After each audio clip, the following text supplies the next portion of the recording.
Servus Leute, was geht und herzlich willkommen zurück zu einer weiteren Folge Battle News. Alle Infos zu Battlefield 2042 und auch allen weiteren Battlefield-Teilen. In letzter Zeit haben wir uns ja sehr um die Competitive-Szene bemüht bzw. auch gekümmert. Ich weiß, das ist eher etwas Nischiges, trotzdem auch für den einen oder anderen interessant.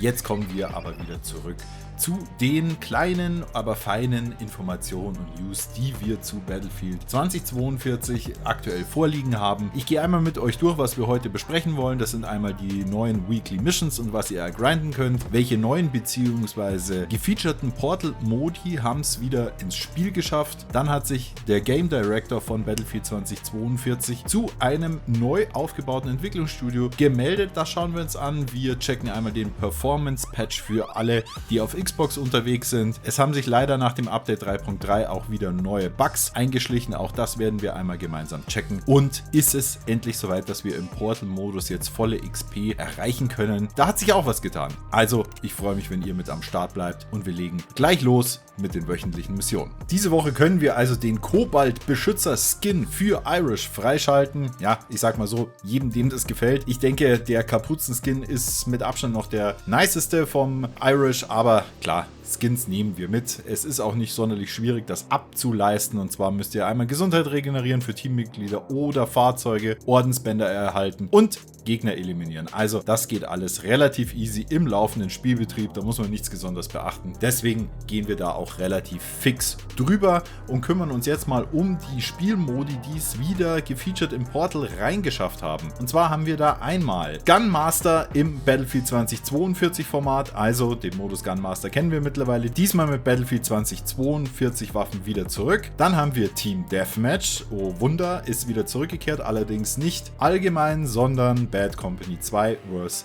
Battlefield 3. Gut, ist interessant, allerdings hilft uns das nichts. Für die Battlefield 2042 Waffen, Gott sei Dank, nach wie vor im Game ist Rush-Modus, den nehmen sie scheinbar auch nicht mehr raus. Finde ich auch gut, so ist einzig richtige und vielleicht permanent noch einen TDM-Modus reinbringen, dann wäre uns schon mal absolut geholfen. Dann haben wir noch Conquest of Ages und Rush of Ages, also gerade die letzten drei Modi, die bleiben nach wie vor unberührt und bleiben uns auch weitergehend erhalten. Und dementsprechend würde ich sagen, kommen wir jetzt mal zum ersten, interessanteren Thema. Und zwar hat sich der Battlefield 2042 Game Director auf Twitter gemeldet. Der eine oder andere kennt ihn vielleicht, Marcus Leto. Und er ist war mit hauptverantwortlich für den Halo-Erfolg. Und er schreibt eben auf Twitter, dass, wenn er nicht gerade in den Foren unterwegs ist, am Aufbau des neuen Studios in Seattle arbeitet. Und er sagt zwar, wir wachsen langsam, aber die Dinge werden besser.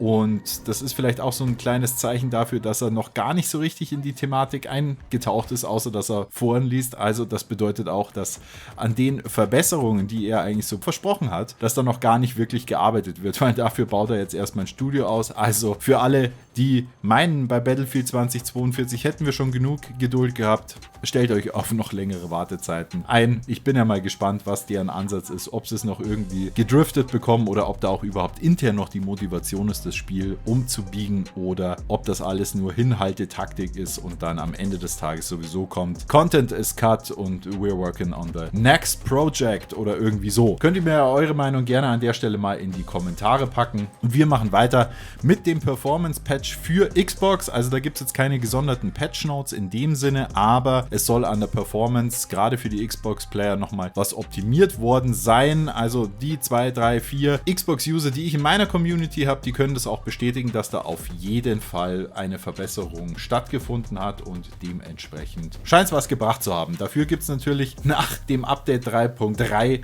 nach wie vor neue Bugs, die uns auf Trab halten.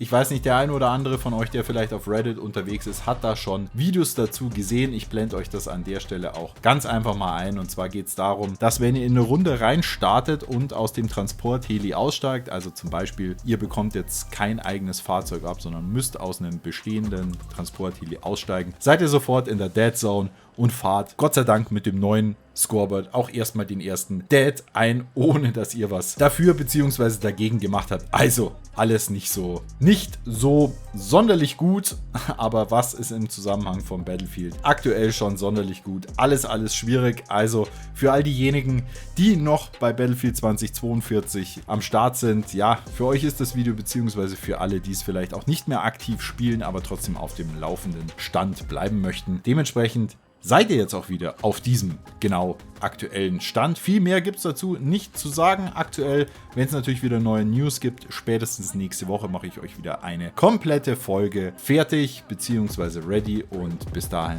as always, haltet die Ohren steif, macht es gut und bis dann, euer A-Team.